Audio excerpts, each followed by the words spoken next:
అందరికీ నమస్కారం. This is doctor R B Sudha. Welcome to my channel.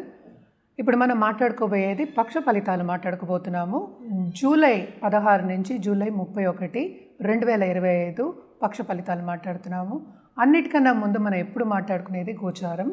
గోచార రీత్యా ఎక్కడెక్కడ ఏం ప్లానెట్స్ ఉన్నాయో ఫస్ట్ చూసుకుని దాన్ని బట్టి రాశి ఫలితాలు చెప్పడం అనేది జరుగుతుందన్నమాట.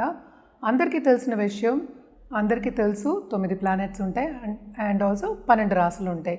సో రాశి వారిగా చెప్పడం అనేది జరుగుతోంది. అంటే ఏంటంటే ఇది జనరల్, కానీ ఎవరికైనా జాతక రీత్యా చెప్పాలి అంటే జాతకం పరిశీలించుకోవాలన్నమాట. ఇవన్నీ జనరల్ టాపిక్స్ మనం మాట్లాడుకునేది. సో ఫస్ట్ మనం గోచారం మాట్లాడుకుందాము. ఎప్పటికైనా ముందు నేను ఎప్పుడు చెప్పుకునేది ఏంటంటే శనీశ్వరుడు మాట్లాడుకుంటూ ఉంటాం. ఆయన కర్మకారకుడు, అలాగే ఆయుకారకుడు కూడా అనమాట. ఆయన 13 జూలైకి రిట్రోగ్రేషన్కి వెళ్ళారనమాట. అండ్ ఆల్సో మనం మాట్లాడుకునేది 16 జూలై నుంచి. సో రిట్రోగ్రేషన్లోనే ఉన్నారు ఆయన. తర్వాత మనం చూసాము అంటే శుక్రుడు ప్రస్తుతం వృషభంలో ఉన్నారు. ఇంకో మాట మర్చిపోయాను, శని అందరికీ తెలుసు మీనంలో ఉన్నారు. మీనంలోనే రిట్రోగ్రేషన్ అయ్యారనమాట. శుక్రుడేమో మనకి వృషభంలో ఉన్నారు. అక్కడే ఆయన 26 జూలై జెమిని అంటే మిథునానికి వెళ్తున్నారనమాట. మిథునంలో ప్రస్తుతం మనకి గురు గ్రహం అలాగే సన్ కూడా ఉన్నారు. సన్ జూలై 16కి కర్కాటకానికి వెళ్తున్నారనమాట. కర్కాటకంలో ఏమో మనకి మెర్కురీ ఉన్నారంటే బుధుడేమో 18 జూలైకి రిట్రోగ్రేషన్కి వెళ్తున్నారు. అలాగే మనం చూసాము అంటే సింహంలో ఏమో మనకి కేతు అలాగే కుజుడు ఉన్నారు. కుజుడు ప్రస్తుతం 28 జూలైకి కన్యకి వెళ్తున్నారనమాట. రాహు మనం చూసాము అంటే మనకి కుంభంలో ఉన్నారు. సో ఇవి గ్రహస్థితి అన్నమాట. అన్నీ చెప్పుకున్నాం మనం. కానీ మోస్ట్ ఇంపార్టెంట్ ఈ పక్ష ఫలితాల్లో ఏంటంటే శని రిట్రోగ్రేషన్ ఒకటి, అలాగే మెర్కురీ రిట్రోగ్రేషన్ కూడా అవుతోందన్నమాట. అండ్ మోస్ట్ ఇంపార్టెంట్ ఏంటంటే గురుగ్రహం సన్తో పాటు కలిసి ఉన్నారు కనుక ఆయన 16th తర్వాత అంటే ఆయనకి కంబషన్ అయిందనమాట. జూపిటర్కి కొంచెం స్తంభించిపోయి ఉన్నారు. అది జూలై 10th తర్వాత బాగుందన్నమాట. అంటే గురుగ్రహం ఉన్న చోట ఎక్స్పాన్షన్ అవుతుంది. అండ్ ఆల్సో ఏంటంటే ఆయన బ్లెస్సింగ్ పరిపూర్ణంగా ఉంటాయనేది మనకి అనాదిగా వస్తున్న ఒక నమ్మకం. అది కూడా జరుగుతుంది కూడాను. జనరల్గా మనం ఏంటంటే పరిహారాలు చేయాలి అంటే కనుక తప్పక నవగ్రహ స్తోత్రాలు చదువుకోవడం, అలాగే నవగ్రహాలకి పూజ చేయడం లేకపోతే ప్రదక్షిణ చేయడం మంచిదన్నమాట. శక్తి పూజలు చేసిన వాళ్ళకి మనం ఏమి ఎక్కువ చెప్పము.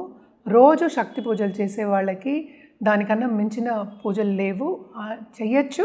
కానీ నవగ్రహాలకి మనం ఎప్పుడు జాతకరీత్యా చెప్పేది ఏంటంటే నవగ్రహాలకి చేయమని చెప్తూ ఉంటాము. తప్పక చేయొచ్చు అనమాట. అలాగే పరిహారాల విషయానికి వస్తే కూడా ఏదైనా సరే జాతక రీత్యా పరిహారం చేసుకుంటే ఎప్పటికైనా మంచిది. ఎందుకంటే ఎవరి జాతకం వాళ్ళది. మనం మాట్లాడుకునేది రాశి వారిగా అంటే ఒకే ఒకటి మాట్లాడుతున్నాము. ఇంకా లగ్నం ఉంటుంది, మళ్ళీ ఏమో సుదర్శన చక్రం అని చెప్పుకుంటాము, అలాగే వింశోత్తరి దశాసిస్టం అని చెప్పుకుంటాము. అంటే మన పీరియడు దాన్ని బట్టి మనం గోచారం కూడా చూసుకుని ఫలితం అనేది చెప్పడం జరుగుతుందన్నమాట. తప్పక ఎవరికైనా కావాలంటే మమ్మల్ని సంప్రదించవచ్చు. జనరల్ పరిహారాలు అయితే నవగ్రహ స్తోత్రాలు మనం ఇప్పుడు మాట్లాడుకున్నాం. ఇప్పుడు మనం మాట్లాడుకోబోయేది మనం ఎప్పుడు మేషరాశి ఫస్ట్ మాట్లాడుకుంటాము. మేషానికి అధిపతి అందరికీ తెలుసు కుజుడయ్యారు. కుజుడేమో ప్రస్తుతం 5వ ఇంట్లో ఉన్నారు. అంటే ఏంటంటే సింహంలో ఉన్నారు, కేతుతో పాటు ఉన్నారు. సో వీళ్ళకి 15 రోజులు కొంతవరకు ప్రాబ్లమ్స్ వచ్చే ఛాన్సెస్ ఉన్నాయి. దేంట్లో ప్రాబ్లమ్స్ వస్తాయి అంటే ఏంటి, వాళ్ళు చేసే పనిలో అడ్డంగాలు రావడం కానీ, అంటే కోపతాపాలు ఎక్కువ రావడం కానీ, ఇవన్నీ మనకి సూచనలు కనిపిస్తున్నాయి అన్నమాట. ఆయన 28 జూలై కిందకి దిగుతున్నారు. అంటే ఏంటంటే కన్యకి వెళ్తున్నారు. ఆ టైంలో కొంతవరకు బాగానే ఉంటుంది వీళ్ళకి. కానీ వీళ్ళు చేసే పనిలో మాత్రం తప్పక పైవాళ్ళ మన్నన కానీ లేకపోతే సపోర్ట్ కానీ ఎక్స్పెక్ట్ చేయడం అనేది కొంచెం తక్కువ. అంటే సపోర్ట్ అనేది ఉండదు. బాధ్యతలు చాలా ఎక్కువ ఉంటాయి. సతమతం అయ్యే ఛాన్సెస్ ఎక్కువ కనిపిస్తున్నాయి అన్నమాట. బాధ్యతలు ఎక్కువ అయ్యి అలాగే ఖర్చులు అనేవి చాలా చాలా ఎక్కువ కనిపిస్తున్నాయి. ఈ రాశికి అధిపతి మనకి తెలిసిందాక చెప్పినట్టు కుజుడు మనం మాట్లాడుకున్నాము. కానీ 12వ ఇంట్లో మనకేమో ప్రస్తుతం శని రిట్రోగ్రేషన్ అవుతున్నారు. అండ్ ఆల్సో ఏంటంటే 11th లార్డ్ అయ్యారు. అంటే లాభం. ఏది చేసినా ఈ 15 రోజుల్లో కొంతవరకు శ్రమ అనేది చాలా ఎక్కువ ఉంటుంది. శ్రమకి తగిన ఫలితం అనేది కొంచెం తక్కువ కనిపిస్తుంది అనమాట. అందుకని శ్రమ పడకూడదని ఎవరే అనట్లే.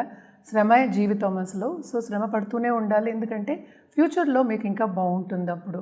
సో 11వ ఇంట్లో రాహు ఉన్నారు. సో తప్పక ఫారిన్లో ఉన్నవాళ్ళు కానీ, లేకపోతే ఆన్లైన్ బిజినెస్ చేసేవాళ్ళు కానీ, లేకపోతే పార్ట్నర్షిప్ బిజినెస్లో ఫారినర్స్తో కానీ, బయట దేశంతో వాళ్ళు పార్ట్నర్షిప్లో ఉన్నవాళ్ళు కానీ, ట్రేడింగ్లో ఉన్న వాళ్ళకి కానీ తప్పక బాగుంటుంది చాలా.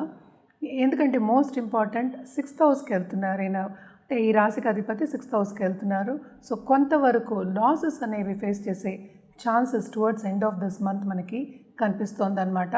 అలాగే దాంపత్య జీవితంలో కూడా అంత అనుకూల పరిస్థితి అనేది కనిపించట్లేదు. పిల్లల విషయానికి వస్తే కనుక తప్పక కొంత ప్రాబ్లమ్స్ ఇచ్చే ఛాన్సెస్ మనకి ఎక్కువ కనిపిస్తున్నాయి ఈ 15 రోజులు. సో జాగ్రత్తగా మసులుకోవడం, పిల్లలతోటి సన్నిహితంగా ఉండడం, అంటే ఫ్రెండ్లీగా ఉండడం అనేది అడ్వైస్ అన్నమాట, సూచన మీకు. అలాగే ఏంటంటే లాంగ్ టర్మ్గా బిజినెస్ చేసేవాళ్ళు, లేకపోతే ఇప్పుడే బిజినెస్ స్టార్ట్ చేద్దాం అనుకునే వాళ్ళందరికీ towards end of this month మీకు మంచి సూచనలు కనిపిస్తున్నాయి. అంటే ఆపర్చునిటీస్ అనేవి మీకు ఎక్కువ అవుతాయి కెరియర్ పాత్లో. సో తప్పక ఆ పీరియడ్లో కొంతవరకు బాగుంటుంది. అలాగే లవ్ రిలేషన్షిప్లో ఉన్న వాళ్ళందరికీ కూడా కొంతవరకు మిస్అండర్స్టాండింగ్ వచ్చే ఛాన్సెస్, అలాగే ఏంటంటే విభేదాలు వచ్చే ఛాన్సెస్ మనకి ఎక్కువ కనిపిస్తున్నాయి అన్నమాట. అండ్ ఆల్సో మనకి 3rd లార్డ్ 4th హౌస్లో ఉన్నారు కనుక తప్పక ఇంట్లో ఉన్న పెద్దవాళ్ళ హెల్త్ సెన్సిటివ్ అయ్యే ఛాన్సెస్ మనకి కనిపిస్తున్నాయి. దాని మీద ఖర్చు పెట్టుకోవడం కూడా కనిపిస్తుంది అన్నమాట. తప్పక వీళ్ళు ఏంటంటే ఆధ్యాత్మికంగా ఎక్కువ గ్రోత్ అనేది ఉంటుంది, అంటే స్పిరిచువాలిటీ మీద మక్కువ చూపిస్తారు. అలాగే వీళ్ళకి ఏంటంటే కొత్త హాబీస్ నేర్చుకోవడం కానీ, ఆ దిశలో వెళ్ళడం కానీ తప్పక జరుగుతుందన్నమాట. And Mercury retrogression 3rd lord 4thలో ఉన్నారు కనుక తప్పక తోబుట్టువులతో కొంతవరకు ప్రాబ్లమ్స్ వచ్చే ఛాన్సెస్ మనకి కనిపిస్తున్నాయి. అలాగే సడన్గా డబ్బు రావాలి అనుకున్న వాళ్ళందరికీ ఈ 15 రోజులు తప్పక వాళ్ళకి డిసప్పాయింట్మెంట్స్ అనేది ఎదురవుతాయి. మనం పరిహారాల విషయానికి వస్తే కనుక వీళ్ళు మార్స్ అంటే ఏంటి, కుజుడికి పరిహారం చేయడం అనేది వెరీ ఇంపార్టెంట్. కానీ ఈయన కేతుతో కలిసి ఉన్నారు కనుక రాహుకేతు పూజలు చేయడం చాలా మంచిది. అలాగే ఏంటంటే సుబ్రహ్మణ్య స్వామికి మంగళవారం వెళ్ళి పాలాభిషేకం కానీ, లేకపోతే కొంతవరకు పూజలు చేసుకోవడం, మీ పేరు మీద ఏ పూజ అయినా సరే చేసుకోవడం చాలా మంచిది. అది లేని పక్షాన్ని ఇంట్లోనే పూజ చేసుకోవడం చాలా మంచిదన్నమాట. ఎస్పెషలీ సుబ్రహ్మణ్య స్వామికి ఏదైనా సర్పస్వరూపానికి కూడా మీరు పూజలు చేయొచ్చు. ఇవన్నీ మనం మాట్లాడుకునేది 15 రోజులకే. సో ఏదైనా జాతక రీత్యానే మనం ఎక్కువ చెప్తూ ఉంటాము. ఇవి జనరల్ పరిహారాలు. తప్పక జాతకం చూపించుకున్న తర్వాత ఆ పరిహారాలన్నీ మీకు ఎలాంటి పరిహారం చేయాలి అనేది జాతక రీత్యా చెప్పడం జరుగుతుంది. అలాగే జాతిరత్నం కూడా ఇవ్వడం జరుగుతుంది. ఇప్పుడు మనం మాట్లాడుకునేది పక్ష ఫలితాలే, అంటే 15 రోజులకే, మనం 15 రోజులు కాకపోతే 16 రోజులకే మాట్లాడుకున్నాము. సో ఎప్పటికైనా సరే జాతక రీత్యా అనేది మనం పరిహారం ఇవ్వడం అనేది కరెక్ట్గా ఉంటుంది. జాతక రీత్యా పరిహారం అంటే ఏమేమి ఇస్తాం, ఒక జపం చేయమంటాం, లేకపోతే ఏంటంటే రెమెడియల్ మెషర్స్ అంటే ఏంటంటే ఏ గుడికి వెళ్ళాలో చెప్తాము, పూజలు చేయమంటాము, అలాగే ఏంటంటే దానం ఇవ్వమంటాము, అలాగే ఏంటంటే మనం జాతిరత్నాలు కూడా ఇవ్వడం జరుగుతుందన్నమాట. సో ఇవన్నీ ఏంటంటే జాతక రీత్యానే ఇవ్వడం జరుగుతుంది. ఇదొకటి కాకుండాను ఎప్పటికైనా సరే ఇప్పుడు పీరియడ్ అంటే ఏంటి, మన టైం ఎలా ఉందో చూసుకుని చెప్పడం అనేది జరుగుతుందన్నమాట. రెమెడియల్ మెషర్స్ నేను చెప్పేది అంటే ఏంటి, మీకు జాతక రీత్యా జాతిరత్నం వేసుకోవాలి అంటేనే మనం చెప్పడం జరుగుతుంది. అదొకటి కాకుండాను మన దగ్గర ఏంటంటే జెమాలజిస్ట్ ఉన్నారు, వాళ్ళే ఎప్పటికైనా సరే మంచి జాతిరత్నం ఇవ్వడం అనేది జరుగుతుంది. అది కూడా ఏంటంటే ఎంత వేసుకోవాలి, ఎలా వేసుకోవాలి, ఏ వేలకు వేసుకోవాలి, ఏ రోజు వేసుకోవాలి, ఏ టైంలో వేసుకోవాలి, అదొకటి కాకుండా మీకు ఏంటంటే నక్షత్రం పడుతుందా లేదా, అంటే మనకి గ్రహస్థితి ఎలా ఉందో చూసి ఆ రోజు వేసుకోమని చెప్పడం కూడా జరుగుతుంది. సర్టిఫైడ్ జెమ్స్ ఇవ్వడం అనేది జరుగుతుంది. ఎప్పటికైనా షార్ట్ టర్మ్ మనం మాట్లాడుకున్నప్పుడు మనం జనరల్గా మాట్లాడుకుంటాం, అంటే ఏంటి, రాశి పట్టి మనం మాట్లాడుకోగలుగుతాం. సో రాశి అనేది చాలామంది ఒక రాశిలో ఉంటూనే ఉంటారు. జాతకం అనేది మనం 9 గ్రహాలని పరిగణిస్తాము. అదొకటి కాకుండాను మనం లగ్నం అనేది చూసుకోవాల్సి వస్తుంది. దాని టైం పీరియడ్ అంటే దశా సిస్టమ్ కూడా చూస్తాం, దశ ఏం జరుగుతోంది, పీరియడ్ ఏం జరుగుతోంది చూసి గోచార రీత్యా గోచారం కూడా మనం కంపేర్ చేసుకుని ఒక రెమెడియల్ మెషర్స్ ఇవ్వడం అనేది జరుగుతుందన్నమాట. ఎప్పటికైనా సరే ఇవన్నీ జనరల్ పరిహారాలు మనం చెప్పేది. మీ జాతక రీత్యా ఇచ్చిన పరిహారం అనేది మీకు సూటబుల్ అనేది మీరు గుర్తుపెట్టుకోవాలి. అది ఎప్పటికైనా సరే మీకు ముందుకు తీసుకెళ్తుంది. అదొకటి కాకుండాను మీ లైఫ్ సక్సెస్ అవ్వడానికి, మీరు ఏం గోల్ కావాలి అనుకుంటున్నారో అది సాధించడానికి కరెక్ట్గా ఉంటుందన్నమాట.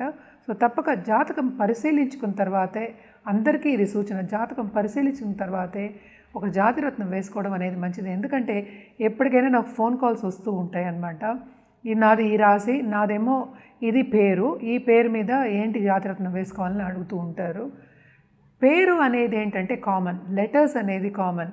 మీరు పుట్టినప్పుడు నక్షత్ర రీత్యా చెప్పడం అనేది వేరు, మీ పేరు బట్టి చెప్పడం అంటే పేరు మారుతూనే ఉంటుంది. చిన్నప్పుడు మీ తల్లిదండ్రులు మీకు ఏమి జాతకం చూసుకోకుండా, నక్షత్రం చూసుకోకుండా పేరు పెట్టి ఉండొచ్చు. సో ఆ రీత్యా మనమేమో జాతిరత్నం వేసుకోవాలి అంటే ఎప్పటికైనా రైట్ అవ్వచ్చు, అది రాంగ్ కూడా అవ్వచ్చు అనమాట. సో తప్పక ఏంటంటే జాతకం అంటే డేటు, టైము, ప్లేసు ఇవి 3 ఉంటే జాతకం వేసి చెప్పిందే మనకి ఎప్పుడు కరెక్ట్గా ఉంటుందన్నమాట. సో ఇవన్నీ ఉన్నప్పుడు మమ్మల్ని తప్పక సంప్రదించవచ్చు.